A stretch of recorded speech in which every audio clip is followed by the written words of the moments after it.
संस्कृता है साथियों। मैं पुष्पा यादव आप सभी साथियों का अपने चैनल लक्ष्य संस्कृतम में हार्दिक स्वागत करती हूँ। साथियों, हम अध्ययन कर रहे थे डॉक्टर बाबूराम सक्सेना की जो पुस्तक है संस्कृत व्याकरण प्रवेशिका, उसी के आधार पर संधि प्रकरण में हम व्यंजन संधि का अध्ययन कर रहे थे। तो व्यंजन संधि में हम अब तक छत्व संधि तक का अध्ययन किए थे। छत्व संधि में हम षष्ठो अटि सूत्र का अध्ययन किए थे। इससे पहले षष्ठो अटि सूत्र पढ़ाए थे। तो आज साथियों हम जो है आपदांत अनुस्वार संधि का अध्ययन करेंगे। आपदांत अनुस्वार संधि का जो सूत्र है साथियों क्या है? आपदांत अनुस्वार संधि का सूत्र है मो अनुस्वारा। मो अनुस्वारा। आपदांत संधि का जो सूत्र है वो क्या है? मो अनुस्वारा। मो अनुस्वारा सूत्र कहता है कि पद के अंत में मां के बाद, मो अनुस्वारा संधि की जो परिभाषा है वो है पद के अंत में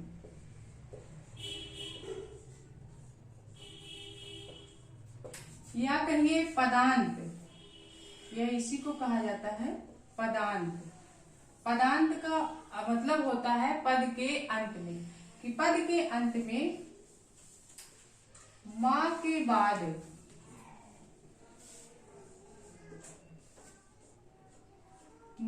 बाद कोई भी व्यंजन वर्ण आवे,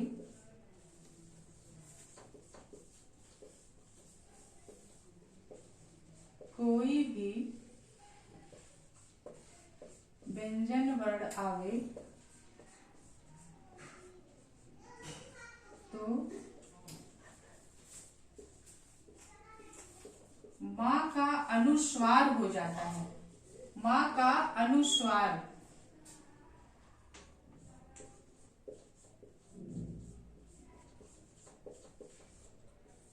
मां का अनुस्वार हो जाता है।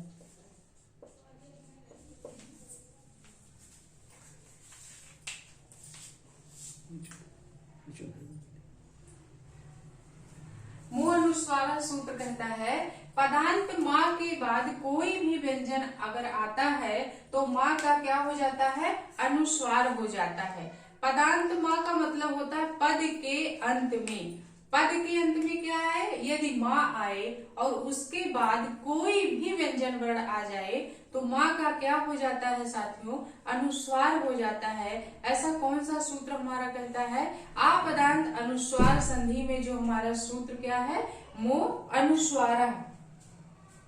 मो अनुस्वारा जो सूत्र हमारा है वे कहता है ये आपदांत नहीं, ये पदांत अनुस्वार, यहाँ गलत लिख दिए थे, पदांत अनुस्वार संधि।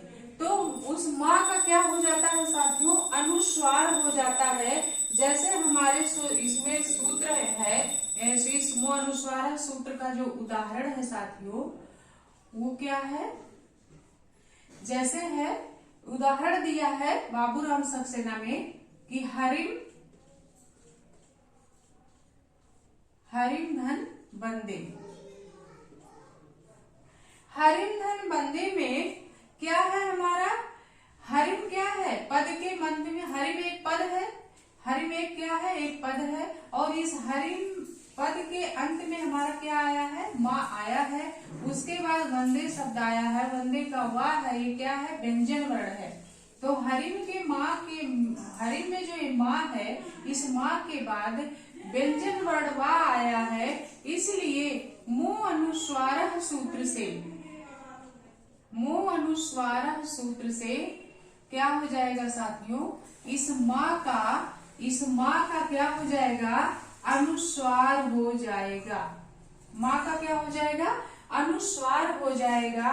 किस सूत्र से हो जाएगा साथियों? मो अनुस्वार सूत्र से। क्योंकि मो अनुस्वार सूत्र हमारा कह रहा है पदांत मां के बाद। पदांत का मतलब होता है पद के अंत में। हरिम क्या है साथियों? हमारा एक पद है और इस हरिम एक पद के अंत में मां आया है, इसीलिए कहा गया है पदांत मां। पदांत मां के बाद कोई भी व्यंजन वर्ण आए, यहाँ वंदे की जगह कुछ भी आ सकता है, तो क्या होगा, माँ का अनुस्वार हो जाता है, किस सूत्र से हो जाता है, मुंह अनुस्वार सूत्र से हो जाता है। जब इस माँ का अनुस्वार हो गया साथियों, तो हमारा शब्द क्या बन गया, हरि, और ये माँ हमारा किस में बदल गया, अनुस्वार में बदल गया। तो हरि के ऊपर क्या लग जाएगा, बिंदी, क्योंकि ये अनुस्वार हमारा बिंदी के रूप में लिखा जाता है, तो ये अनुस्वार का चिन्ह है। उसके बाद क्या है, वंदे शब्द है, तो हमारा शब्द क्या बन जाएगा, हरिम बंदे, हरिम बंदे बना। शब्द हमारा क्या सिद्ध हुआ साथियों, हरिम बंदे सिद्ध हुआ। इसी तरह से जो दूसरा उदाहरण है, दूसरा उदाहरण हमारा दिया है, दूसरा उदाहरण इसी में दिया है, मो अनुस्वारा में गृहम चलति, गृहम धन चलति। गृहम धन चलति में साथियों हम ये देखेंगे कि गृहम क्या है, एक पद है, गृह क्या है, गृह में एक पद है, और पद के अंत में क्या है, माँ आया है, तो ये क्या कहलाएगा, पदांत कहलाएगा। पदांत पद के अंत में, पद के अंत में गृह पद है, इस पद के अंत में माँ आया है, और उसके बाद कह रहा है कोई व्यंजन वर्ण आए, तो चा हमारा क्या है, इस माँ के बाद ये चा हमारा आया है, जो क्या है, चलती का जो चा है ये व्यंजन वर्ण है, तो यहाँ मुंह अनुस्वार सूत्र का नियम लग जाएगा साथियों। मुंह अनुस्वार सूत्र का जब नियम लगेगा, तो मुंह अनुस्वार सूत्र से इस माँ का क्या हो जाएगा साथियों, अनुस्वार हो जाएगा। जब माँ का अनुस्वार हो जाएगा तो हमारा ये शब्द क्या बन जाएगा, गृहम चलती, गृहम चलती हो जाएगा। क्या बना हमारा शब्द, गृहम चलती बना। इसी तरह से एक उदाहरण और दिया है, एक उदाहरण इसमें और दिया है, सुखम सेते, मान लीजिए एक उदाहरण और है, सुखम सेते, सुखम सेते, सुखम सेते ये पदांत है, पद है एक, सुख क्या है, एक पद है, और इस पद के अंत में माँ आया है, तो ये पदांत माँ हो गया। उसके बाद तालव्य सा आया है, ये तालव्य सा हमारा क्या है, व्यंजन वर्ण है, तो मुंह अनुस्वार सूत्र से, मुंह अनुस्वार सूत्र से इस माँ का क्या हो गया, अनुस्वार हो गया। जब माँ का अनुस्वार हो गया साथियों, तो हमारा शब्द क्या बन जाएगा, सुखम सेते बन जाएगा, सुखम सेते। तो इस तरह से मुंह अनुस्वार सूत्र की परिभाषा और इसके उदाहरण हैं जो हमारी पुस्तक संस्कृत व्याकरण प्रवेशिका में दिया हुआ है। तो मुंह अनुस्वार सूत्र यही केवल कहता है, पदार्थ माँ के बाद या पद के अंत में माँ के बाद कोई भी व्यंजन अगर वर्ण आता है तो वो माँ सीधे अनुस्वार में बदल जाता है।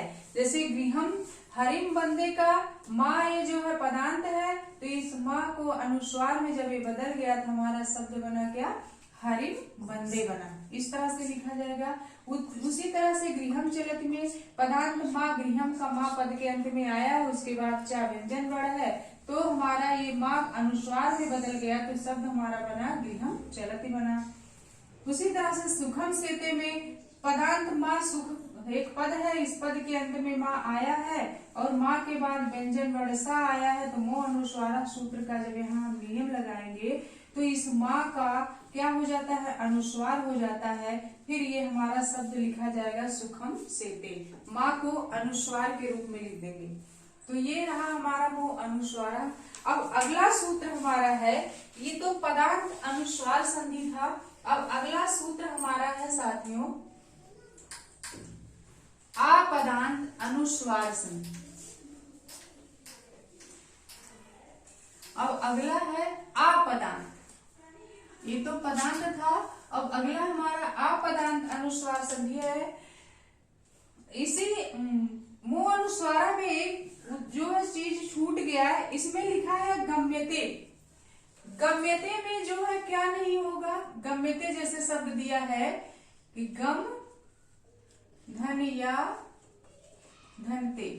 तो गम्यते में माँ का अनुस्वार होगा कि नहीं होगा? तो गम्यते में जो माँ है ये माँ का अनुस्वार नहीं होगा साथियों, क्योंकि ये जो गम्यते का गम का जो माँ है ये पदांत नहीं है, पद के अंत में नहीं आया है बल्कि पद के बीच में आया है, इसलिए इस माँ का अनुस्वार नहीं होगा और ये हमारा शब्द बन जाएगा गम्यते। क्या बन जाएगा? गम्यते बन जाएगा, क्योंकि ये माँ हमारा क्या है, पद के अंत में नहीं है बल्कि ये पद के मध्य में है, ये गम धातु है और जो धातु का मूल प्रातिपदिक होता है वो पदांत नहीं होता है बल्कि अपदांत होता है।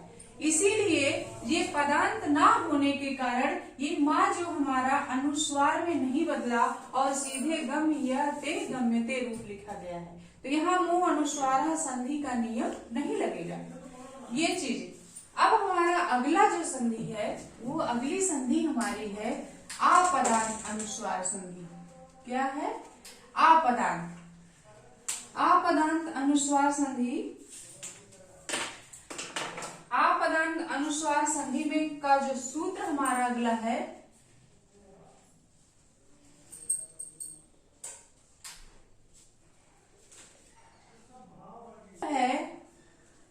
नश्चा।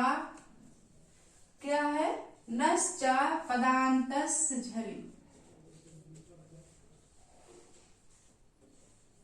पदांतस्य झलि है। नश्चा पदांतस्य झलि ये हमारा सूत्र है। अब नश्चा पदांतस्य झलि साथियों हमारा सूत्र क्या कहता है?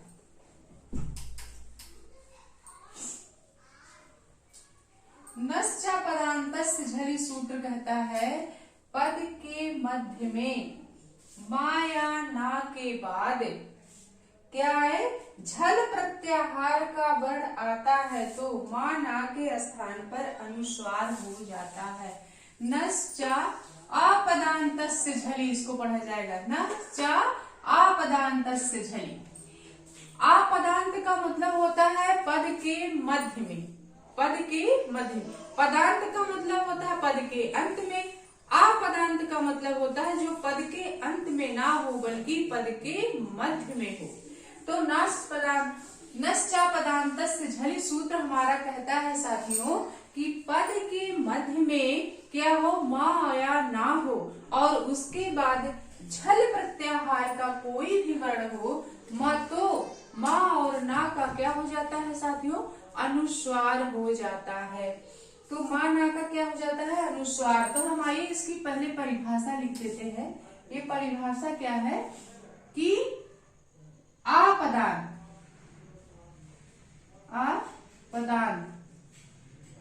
अपदांत का मतलब होता है पद के मध्य में। यहां हम लिख दे रहे हैं, समझने में आसानी होगी आप लोगों को कि अपदांत यानी पद के मध्य में क्या हो, माँ और क्या हो, या ना, माँ या ना। पद के मध्य में या अपदांत माँ या ना के बाद, माँ या ना के बाद झल प्रत्याहार का यदि, माँ या ना के बाद यदि झल प्रत्याहार का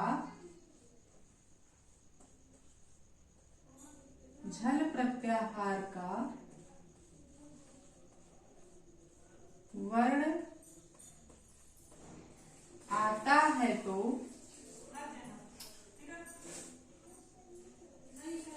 माँ या ना का अनुस्वार हो जाता है। अनुस्वार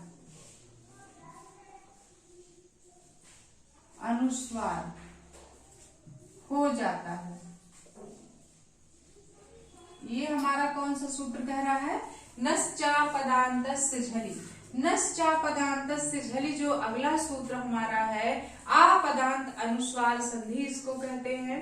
ये नश्चा पदांतस्य झलि सूत्र हमारा कहता है कि पद के मध्य में आपदांत, आपदांत का मतलब होता है पद के यदि मध्य में मा या ना आए और उसके बाद झल प्रत्याहार का वर्ण आए तो मा और ना का क्या हो जाता है, अनुस्वार हो जाता है। इसके पहले वाली संधि जो अभी हमने बताई वो जो पदांत अनुस्वार संधि हमने समझाया है जिसका सूत्र था मुंह अनुस्वारा।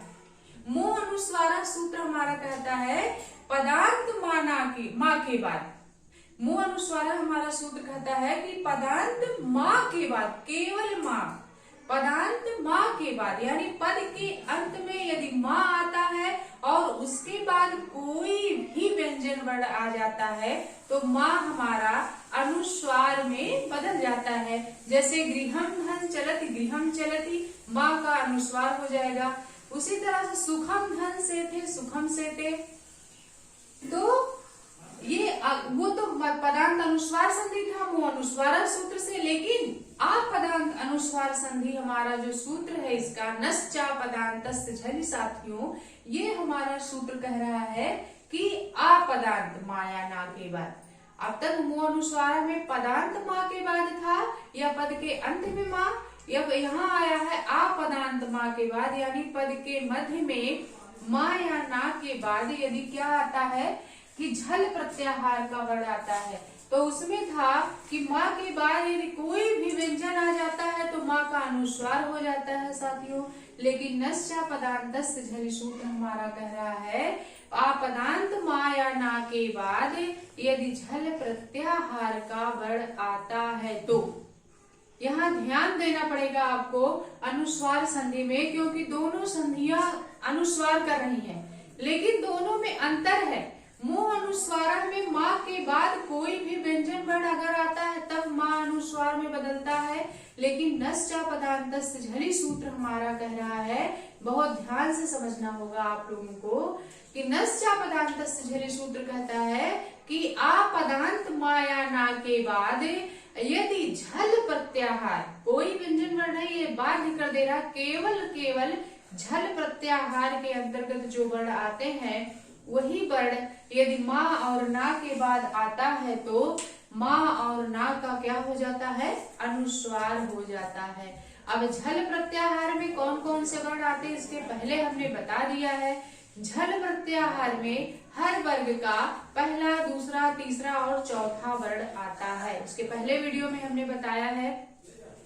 झल प्रत्याहार में अंतस्थ वर्ण नहीं आता है। अंतस्थ वर्ण यानी या, वा, रा और ला नहीं आता है। और क्या नहीं आता है, अनुनासिक वर्ण नहीं आता है। अनुनासिक का मतलब होता है या, मा, ङा, ड़ा, ना, मा, मतलब ये 5 वर्ण जो ये मंगणनम सूत्र से या, मा, ङा, ड़ा, ना, मा, ये 5 वर्ण हमारे अनुनासिक कहलाते हैं, ये झल में नहीं आते हैं। झल प्रत्याहार में अंतस्थ और अनुनासिक केवल नहीं आता है बल्कि हर वर्ग का पहला, दूसरा, तीसरा और चौथा वर्ण आ जाता है। तो नश्चा पदांतस्य झलि सूत्र हमारा कह रहा है साथियों, पद के मध्य में यदि माँ या ना आए उसके बाद झल प्रत्याहार का कोई भी वर्ण आ जाता है तो माँ और ना का अनुस्वार हो जाता है। कैसे हो जाता है, जैसे उदाहरण इसमें दिया है संस्कृत व्याकरण प्रवेशिका में, जो उदाहरण दिया है वो है आक्रमधंस्यते। आक्रमधंस्यते है हमारा उदाहरण, हमारा क्या है, आक्रमधंस्यते है। अब आक्रमधंस्यते में जो ये माँ है साथियों, ये क्या है, उसके बाद क्या आया है, दंत, उसके बाद हमारा दंत सा आया है। तो ये आक्रम का जो माँ है ये पदांत है कि अपदांत है। ये आक्रम का जो माँ है ये पदांत नहीं है बल्कि अपदांत है, यानी पद के बीच में आया है। इसीलिए यहाँ नश्चा पदांतस्य झलि सूत्र से, नश्चा पदांतस्य झलि सूत्र से साथियों क्या हो जाएगा, इस माँ का क्या हो जाएगा, अनुस्वार हो जाएगा। ये माँ हमारा किसमें बदल गया, अनुस्वार में बदल गया। जब ये माँ अनुस्वार में बदल गया तो हमारा बन गया शब्द क्या, आक्रम, आक्रम स्यते, स्यते शब्द जुड़ जाएगा, आक्रम स्यते बन गया। क्योंकि ये जो आक्रम का मा है ये पदांत का नहीं है बल्कि अपदांत का है, यानी पद के बीच में आया है, मध्य में आया है। उसके बाद स्यते का जो ये सा है ये झल प्रत्याहार के अंतर्गत आता है। झल प्रत्याहार में हर वर्ग का पहला, दूसरा, तीसरा, चौथा वर्ड आता है और तीनों सा आते हैं, दंत सा, तालव्य सा और मूर्धन्य सा। तीनों सा झल प्रत्याहार के अंतर्गत आते हैं। तो ये जो स्यते का सा है, दंत सा है साथियों, ये हमारा झल प्रत्याहार में आ जाता है। इसलिए नश्चा पदांतस्य झलि सूत्र का यहाँ नियम लग गया। और जब नश्चा पदांतस्य झलि सूत्र का हमने नियम लगाया तो ये माँ साथियों हमारा किसमें बदल गया, अनुस्वार में बदल गया और हमारा शब्द बन गया आक्रम स्यते। क्या शब्द बन गया, आक्रम स्यते बन गया। क्योंकि ये जो माँ हमारा पद के बीच में है और उसके बाद सा झल प्रत्याहार का वर्ण है, इसलिए इस सूत्र से नश्चा पदांतस्य झलि से इस माँ का अनुस्वार होके आक्रम स्यते बन गया। और दूसरा उदाहरण और दिया है, जो दूसरा उदाहरण है साथियों वो दिया है यशांसी। यशांसी का संधि विच्छेद होगा यशान धन शी। यशान धन सी में ये जो यशान शब्द है ये पदांत नहीं है बल्कि अपदांत शब्द है। यशान शब्द हमारा पदांत नहीं है बल्कि क्या है, अपदांत है। पदांत इसमें क्या है, यशान सी का सा का ई पदांत है और ये जो ना है ये पदांत नहीं है। इसलिए जब ये ना हमारा पदांत ना हो कि अपदांत है और उसके बाद सी का जो ये सा है ये झल प्रत्याहार में हमारा आता है तो इस ना का हमारा क्या हो जाएगा, अनुस्वार हो जाएगा। किस सूत्र से, नश्चा पदांतस्य झलि सूत्र से। नश्चा पदांतस्य झलि सूत्र से साथियों जब इस ना का अनुस्वार हो गया तो हमारा शब्द क्या बन गया, ये हमारा शब्द बना साथियों यशान शी। यशान सी बन गया। क्या बना साथियों, ये हमारा शब्द यशान सी बन गया। जब इस ना का अनुस्वार हो गया नश्चा पदांतस्य झलि से तो ये हमारा ना अनुस्वार में परिवर्तित हो गया और शब्द बना यशान और सी आके जुड़ गया तो शब्द बना यशान सी। उसी तरह से आक्रम स्यते में माँ जो है अपदांत है, पद के मध्य में है, उसके बाद सा झल प्रत्याहार का वर्ण है। तो नश्चा पदांतस्य झलि सूत्र से इस माँ का परिवर्तन किसमें हो गया, अनुस्वार में हो गया। और जब ये माँ हमारा अनुस्वार में बदल गया, परिवर्तित हो गया तो ये हमारा शब्द बन गया आक्रम स्यते। आक्रम और स्यते शब्द जोड़ दिया हमने तो आक्रम स्यते बन गया। इसी तरह से यशांसी में भी ना का जब अनुस्वार हो गया तो शब्द बना यशान और सी शब्द जुड़ गया तो यशांसी हो गया। और इसी में एक लाइन और दिया है,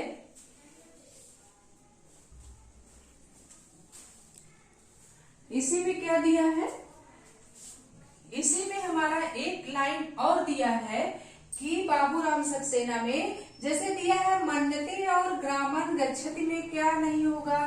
तो जैसे हमारा शब्द मन्यते है, मन धन यते, मन धन यते में मन का तो ना तो आया है, मन का ना आया है लेकिन या आया है। ये या हमारा किसमें आता है, झल प्रत्याहार में नहीं आता है। हमने अभी बताया है कि झल प्रत्याहार में हर वर्ग का पहला, दूसरा, तीसरा, चौथा और तीनों सा आते हैं, दंत सा, तालव्य सा और मूर्धन्य सा। लेकिन क्या नहीं आता है, अंतस्थ वर्ण नहीं आता है। या वा राला को अंतस्थ कहा जाता है, अंतस्थ वर्ण नहीं आता है और अनुनासिक वर्ण नहीं आता है। या मांगाड़ा ना, ये जो अनुनासिक वर्ण है ये नहीं आते हैं। तो ये जो हमारा या है, ये या क्या है, ये या अंतस्थ वर्ण है। ये झल प्रत्याहार में नहीं आता है। या हमारा अंतस्थ वर्ण है, ये झल प्रत्याहार में नहीं आता है। इसीलिए ये जो हमारा शब्द क्या है, इसीलिए जो हमारा ये शब्द है मन धन्यते मन्यते ही रह जाएगा। इसका ना का अनुस्वार नहीं होगा। जब ना का अनुस्वार नहीं होगा तो हमारा शब्द क्या बन गया, मन्यते। क्योंकि या झल के अंतर्गत आ ही नहीं रहा है तो नष्टा पदांतस झल सूत्र का नियम लग ही नहीं पा रहा है साथियों। जब नियम नहीं लग पा रहा है तो मन धन्यते मन्यते ही रहेगा। इसी तरह से एक और दिया है, इसी तरह से दूसरा दिया है ग्रामान